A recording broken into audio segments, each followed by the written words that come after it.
we are on TV. Hello guys, I'm Samuel Crescencio. I'm here with my friend Linda Cook from Baltimore, and my fellow board member in the Agile Alliance board, right? So Linda, thank you very much for this opportunity for us to expose some of the things we discussed here in this Agile conference to the people over there in Brazil. I hope they can get our English. I hope so too. So let's talk about what you have been doing in these big companies, especially facilitating big release plannings and moving to enterprise planning. How does that work, Linda? What's the main points? So first, Samuel, thank you so much for inviting me to have this chat, and I'm thrilled that it's going to be shared with our Agile friends in Brazil. Mm-hmm. I've enjoyed my trips to Brazil, and I'm looking forward to coming to the Agile Brazil in Recife. All right. It should be a very good time, so Yeah. I really am looking forward to that.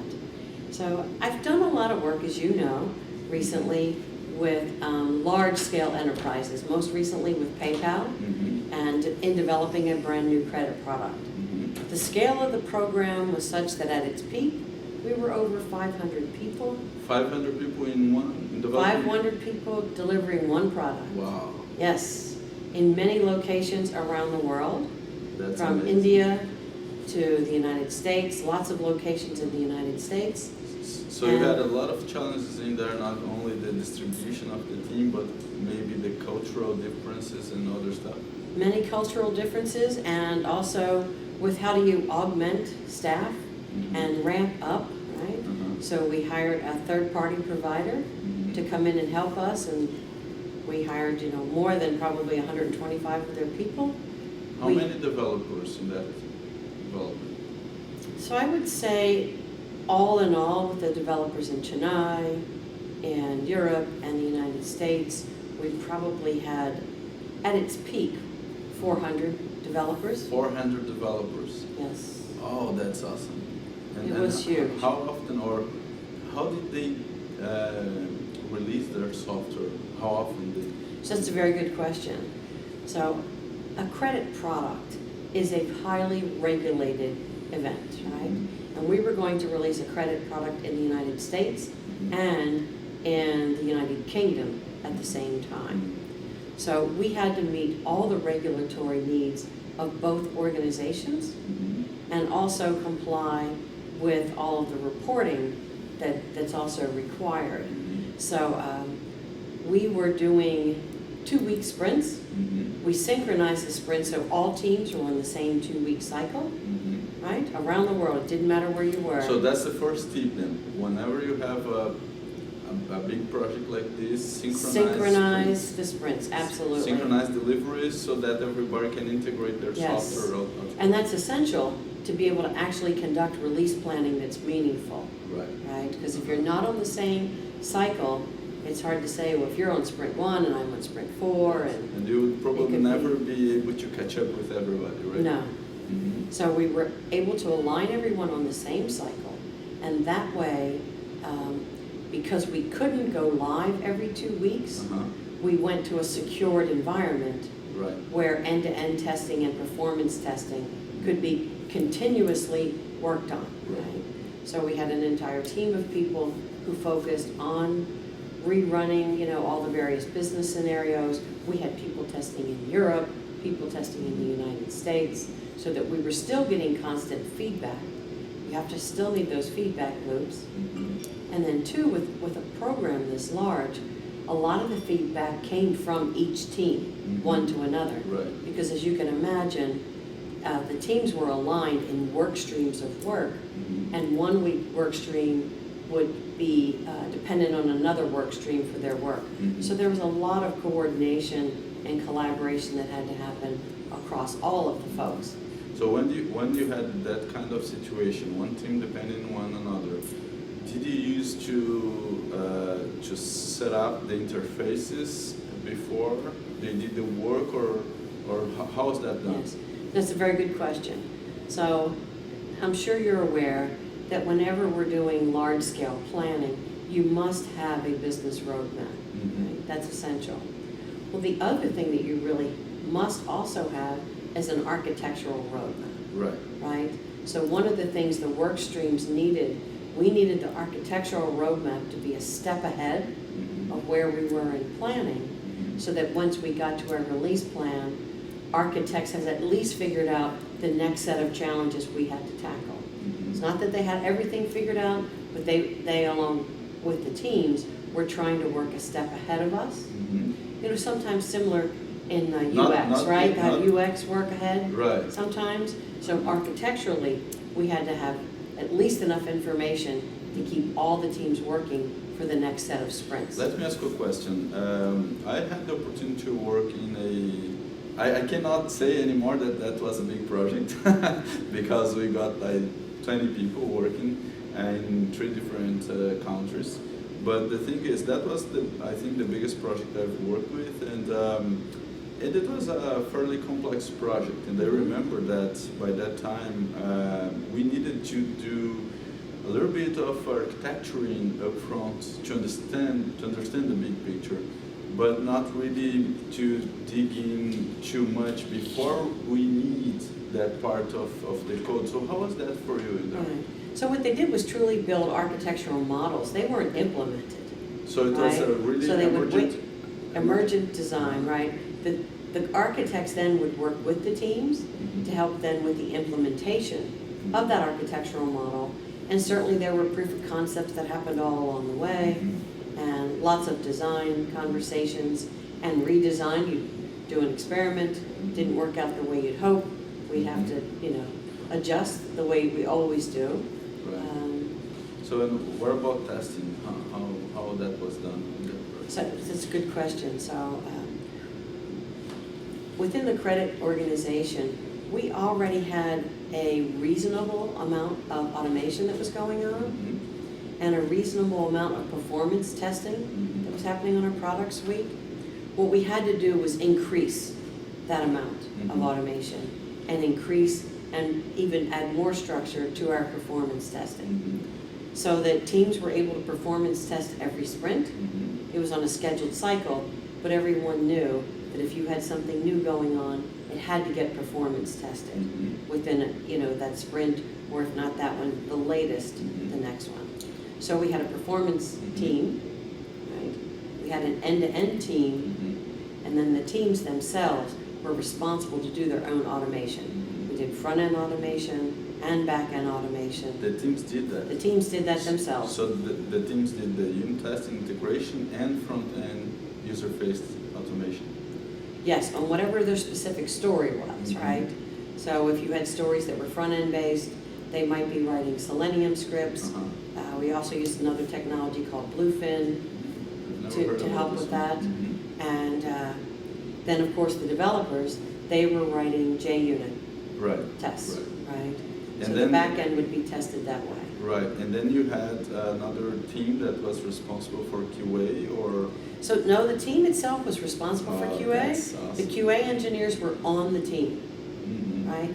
Now, we did have a separate team who did the end-to-end test, right? And those were all QA engineers. And in our case, all the folks that were in QA were primarily Java engineers as a start. Right, so not... Their role became from a Java developer to a QA engineer, so that they already understood the technology underlining things, and then they were well equipped to perform automation themselves. Right, so you basically, when you were done, you were done. Yes. Now, that's not to say we were done perfectly, right? Errors would show up because in a organization, I think we probably had maybe 8 work streams. While you would test the interfaces between your work stream and the next, the true full system test happened in end-to-end, right? So if we were testing services, we would test the consumer of the service and the receiver of the service, but still to test that service throughout the entire system. And it's, and in scenarios, that testing happened more in the end-to-end group. Right, so, and that was the only responsibility of that team, is to guarantee that everything fits together. Yes, and when it didn't, anything that really broke came back to the teams as defects, Yeah, and we so had to fix it. that was my question. So you had a roadmap that you had to accomplish, right? Yes. And then you had your priorities, your backlog for each of the teams. Mhm. And what happened when you didn't reach the goals in terms of quality or performance? What happened? How did you manage the backlog and priorities to accommodate those defects? Right. So there was a reality that at the very beginning of the roadmap was way too ambitious. Mm-hmm. And truly, business recognized that they couldn't get us the information to do more than the US and UK. Right. So we first narrowed scope to US and UK. Mhm. That solved some of the technical problems that we had. Mm-hmm. But then when it came to solving for defects, Mm-hmm. we really had some teams who were well caught up with work, didn't have as many defects, Right. and others that needed help. Uh-huh. So in the end, we were able to share That's getting that awesome. work done. So, because those teams never went away. They existed the entire time. The teams persisted, which was very important. Right. We did have some teams that only participated as service teams, so when we needed them, they were there. Uh-huh. But the dedicated staff teams, roughly 25 to 28 teams, Uh-huh. those teams persisted until and through delivery. All right, so basically that's awesome to hear, because what you were saying is that you were talking about one concept that I have in the Lean Pyramid, which is of course from the guys from Toyota, which is the rejunca, the balancing of the flow. So Yes. so if let's say if you had defects coming in for this team, but this team is too busy delivering, and there's this other team that's a little bit more comfortable to get it, they would get it and solve the problems. Yes.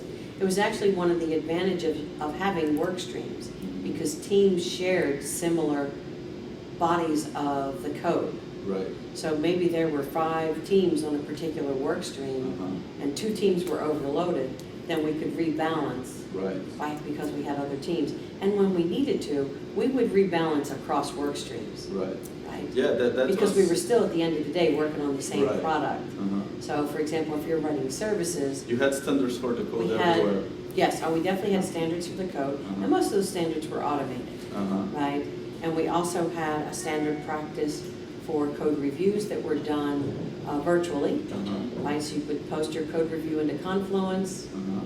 people would provide feedback, and then you could go back and see what was the feedback, adjust as appropriate, and Right. then it would go from there. Mhm. That's interesting, and actually, I keep imagining the challenges of having people working in different parts of the code where they are not really aware of, and that's not so easy, right? That's correct. Mhm. But the good news was that by the time we're getting really ready to deliver, Mhm. we had a very large organization with domain and technical expertise. At that point, you now have people who really could pick up pieces of work from nearly any point in the system and help make that code better. So guys, this story from Linda is really, really interesting, and it's telling us that it's possible to manage a big team developing a big project using Yes. agile practices, and this is really interesting, and I think this will really resonate with several companies in Brazil. And I've seen companies that are still trying to do that, but they are segmenting the teams. Like, oh, there's this team, there's the architecture team, there's this team, there's the dev, there's this team, there's the testing team. And I think personally that's the wrong way to do it. So when we started, we already had dev and QA working together, Mhm. and the architects were off on their own. Mhm. It didn't take us very long to figure out we had to embed the architects within a work stream, Right. right? Mhm. Yes, they still had their duties as architects, and they were embedded within the teams. And one other advantage we had, Samuel, that I will share with you, our business owner knew that if we were going to be successful, because we had a very short timeline, Mhm. and we had commitments to our key customer, who was Apple. Mhm. And Apple doesn't fool around. They are known for delivering very high quality products, On right? time. And on time. Mhm. So we were committed to give our customer world-class service that they are used to delivering to their customers. That was essential. Right. And with that, our business partner said, he wanted to make sure we could shorten the distance between question and answer. And because of that, we relocated the largest group of developers to one physical location in a completely open environment. Mhm. You could stand at one end of the building and you could see all the other teams at the other end. So it started So there were with no your- walls in Mhm. between us, right? Mhm. We sat at very open tables. Mhm. And it really did help us solve for how do we bring the questions and Mhm. get answers very quickly. Right. And that helped keep us moving at a steady pace. Mhm. Truly, the room was actually in two parts. There was one side of the building separated and, another side of the building, but it was all on one floor, Mhm. and we were away from other distractions and able to focus on this work, even while we still had distributed teams, right? Right. So the majority co-located and the others were distributed, but also co-located as much as possible in their, distributed groups. So we'd have a group in San Jose that was co-located, a group in Austin that was co-located, Mhm. a group in Chennai that was co-located, Mhm. a group, And when you name your city. had the big release planning sessions, were they attending remotely? These groups? Yes, they did. Mhm. So one of the things that was key in these release planning sessions is that not only did we have multiple facilitators, because Mhm. when you've got more than 200 people in a room, Mhm. one facilitator can't handle all the Right. questions. Uh-huh. So we used our Agile coaching staff Mhm. as facilitators, and we had our Agile program managers that had their entire work stream that they've already prepped, Mhm. and they're ready for these conversations. So many people facilitating, and then we'd have a facilitator in each remote location. All right. So someone who'd be responsible to make sure the audio visual was there, that the people were served food, right? And that the space was appropriate for them, Mhm. and then to make sure that local questions, localized questions, were brought to the attention of the bigger group, Mhm. right? So we had audio and visual communication. We started in a hotel Mhm. for everyone, and later it became very expensive. Mhm. Later, this great big open space I'm describing to you, they invested in the proper audio-visual equipment. We had screens dropping out of the ceiling. Mhm. The whole room was wired for audio, Mhm. speakers appropriately placed. So physical infrastructure really matters when. Absolutely. Mhm. And it's a unique physical infrastructure, Mhm. right? And it's a significant investment. The Mhm. trade-off is, where do you want to spend the money? Right. Do you want to spend the money in a hotel, Yeah. or do you want to spend the money locally? Mhm. The good thing is, once we made that investment Mhm. for release planning, then we had this whole infrastructure. Right. Whenever we needed to have Mhm. an all-hands meeting, it was very easy to do. Right. So we didn't have to go through additional Mhm. concerns. So, Linda, very nice subjects, and we've talked about several things that I have like in the base of the pyramid model and in the middle. I'd like to go a little bit to the top of the pyramid to talk about strategy and business. I was hearing you. I was wondering, how many people did you have in the business side of it? I mean, because it seems to be a huge product. Yes. Very large amounts of requirements. How did you handle that? Was that a single product owner? How was that? It's a good question. We did not have a single product owner, but we did have a chief of the chiefs, so to Right. speak. It's like a right? champion of the product. Yes, a product champion is a better term. Mhm. I like that much better. Mhm. We did have Scrum Masters that had paired with product owners, Uh-huh. and then our Agile program managers paired with chief product owners. Right. So each work stream had Scrum Masters, product owners, an Agile program manager Mhm. who was managing the software side, Mhm. and then a chief product owner who managed the business side. Mhm. Now, external, so that was really the development aspect of the organization. Mhm. There was an entire other set of teams Mhm. from the business who handled the true outward-facing conversations Right. with our partners, Mhm. business partners, and then all the customers. Mhm. So that there really took an entire separate organization to then interface with us. We started at first with the model where the people who were in the chief product owner role Mhm. were also doing that outward facing, Mhm. And with the timelines we had, it didn't take long for us to realize that we were simply completely overloading those folks. Mm-hmm. So they created what we considered a go-forward team, Mm-hmm. okay? So that the chief product owner was managing the day-to-day, Uh-huh. keeping the program running, Mm-hmm. and then we had another set of business people that did what we called the go-forward look. So they were working ahead of us. Right. Right? So that by the time we get to the next release planning, we have a whole new set And how of was definitions. how was the handoff? I mean, you have a team that is working, looking to Sure. the future, but then they have to hand off this to the people that will actually do the work. So it took a lot of preparation. And truly, Samuel, what would happen is when we would finish a release planning event, the next day we started again All right. with planning, Uh-huh. right? And planning around Mhm. it started at the high level. Mhm. So what are high level objectives for the next release going to be? Mm-hmm. Who needs to work on that? How much information do we have? What information gaps do we have? Do all of that work, and then every 2 weeks we had a schedule of preparation, Right. so that by the time we got to the next release planning event, Uh-huh. a lot of preparation had been done. Uh-huh. Stories were starting to come down to smaller pieces, Mm-hmm. so that the teams could then plan them when we got to release planning. And by that moment, you already had the acceptance criteria all ready to go. Mostly, yes. Of course, you still had the work of planning. Mhm. So in planning, we're going to make sure all that work is done. Mhm. Okay? And so I want to also say that we never plan at 100% for all 4 sprints. Mhm. We always left capacity for sprints 2, 3, and 4 Mhm. to expect change, to expect refinement, and to expect the things we just don't know. Right? So we never, even though we were doing release planning, we never release planned at 100% capacity for 4 sprints. Wow. Right? So you would plan 100% capacity for sprint 1 in that release. Right. Sprint 2, about 75%. Mm-hmm. And then sprints 3 and 4 could be more bigger features, Mhm. right? More things that we still had to do some discovery. Perhaps a proof of concept was needed before you could actually get all those details. Mhm. And then the process simply took on in sprint planning. That refinement would happen naturally.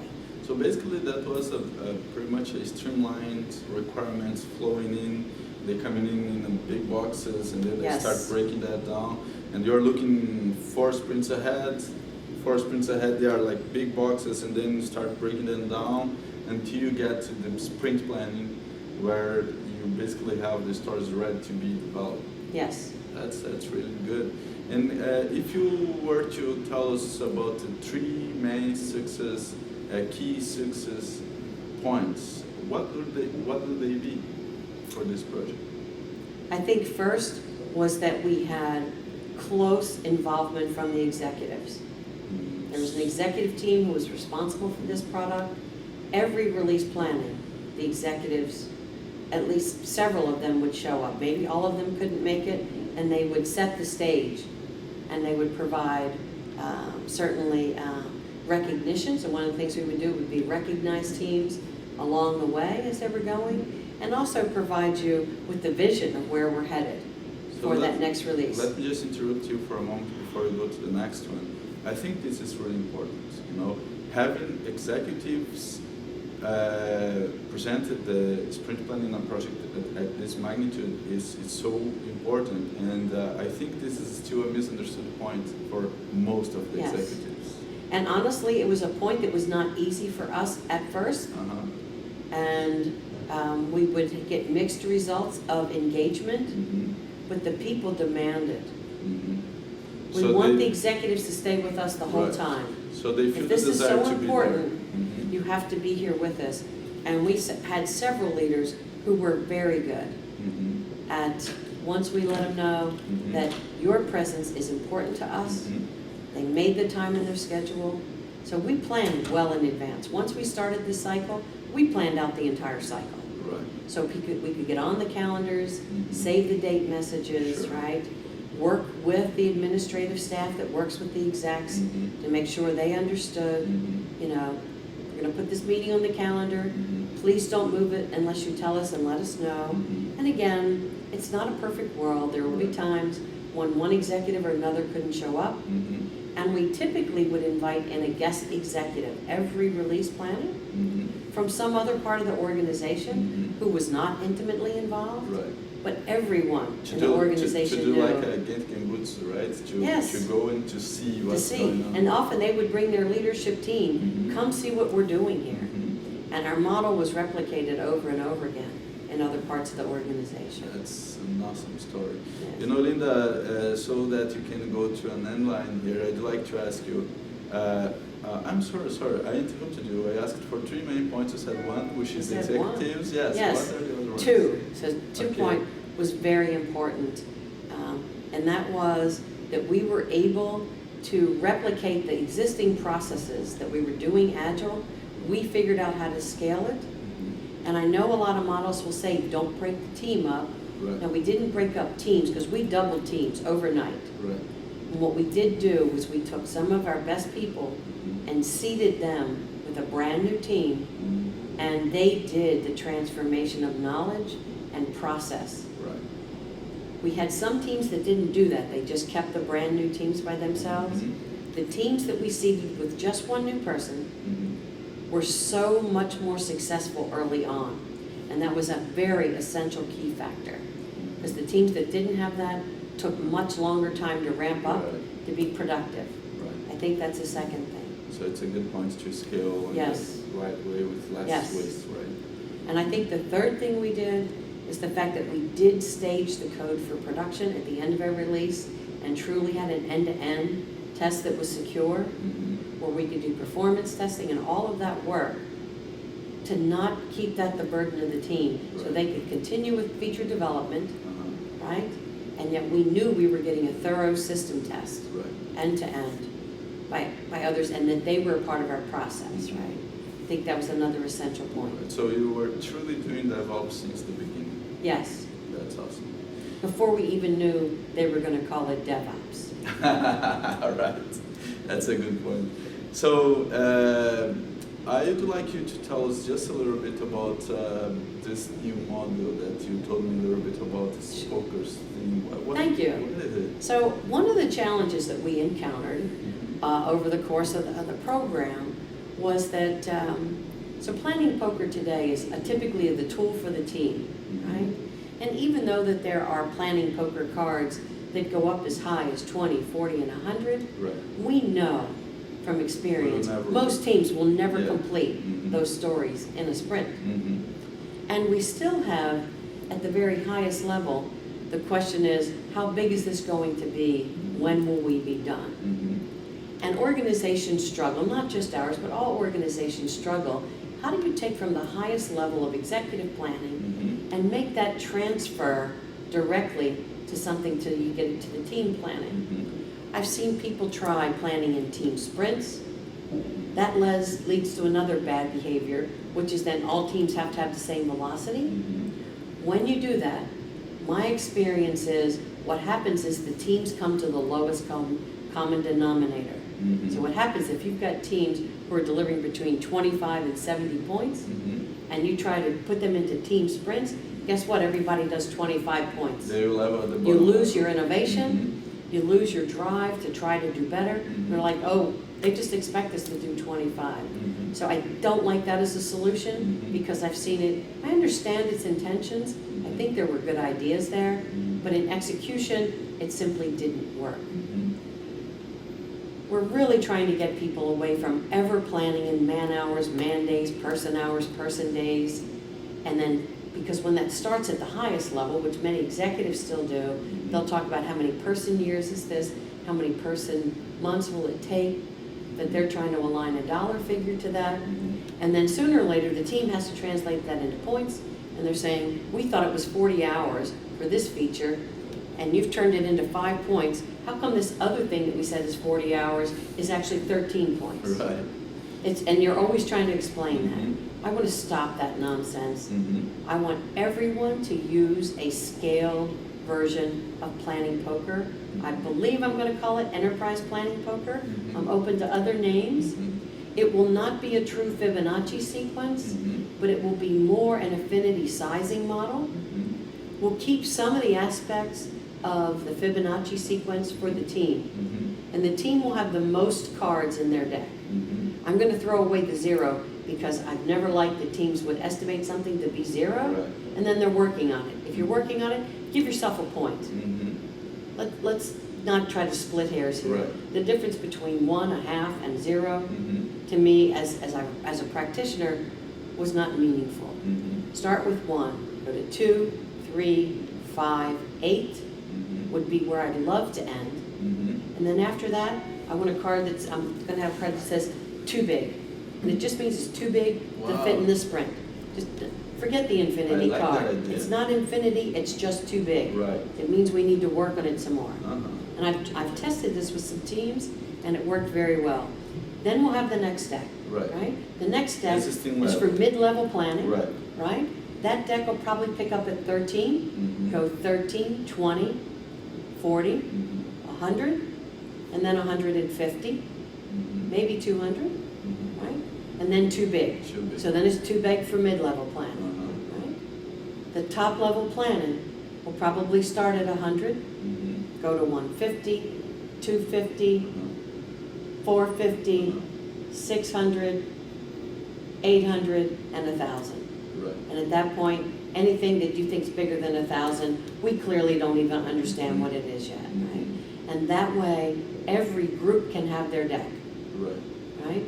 And we'll have 2 groups that have decks that we simply know it's too big for their group, Mm-hmm. that needs further information.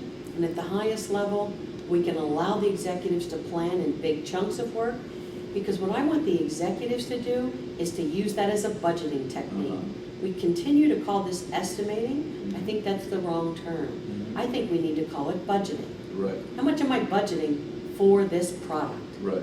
My budget is expressed in story points Mm-hmm. that will continue all the way to when the team's doing it. Mm-hmm. And then the team has a budget Mm-hmm. that they continually work on. Mm-hmm. And get away from this whole notion of an estimation, Mhm. which we know is not a perfect system. Yes. It never will be. Mm-hmm. We are thought workers, and you cannot put a time Right. on how long it takes to think. Mm-hmm. So I believe I have a solution that could work, Mm-hmm. and I'm eager to get this out in the marketplace. Mm-hmm. Hopefully by the time I show up at Agile Brazil, I'll be bringing my new card decks with me Mhm. with an explanation about how to use them Mm-hmm. effectively, and get more and more people involved so that I can get some feedback to see if I've really figured that out. Can't wait to get there. Thank you so much. I'm very excited for it. Really? I've had this idea for a long time, Mhm. and my recent experience says this is still needed. This is really nice. Yes. So Linda, thank you very much. You know, I think this conversation is really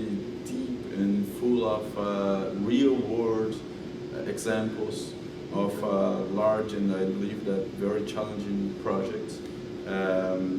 And what I'd like to say is that, so especially for the guys that are watching us, that if you guys need to transform your organizations, regardless of the size of the organization, and sometimes you think, no, my organization is too big to be transformed, and actually it's not. It's right? not. It's not. Everything, it can take longer. It will certainly be. And you'll need more help, right? Yes. Yes. That's the thing. Exactly. So, and then Lid and I, we work together to help you. So we'll be very happy to go and help you, regardless of where you are in Brazil, United States, other places.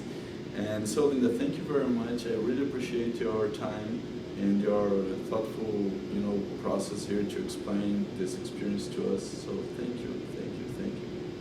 Thank you, Samuel.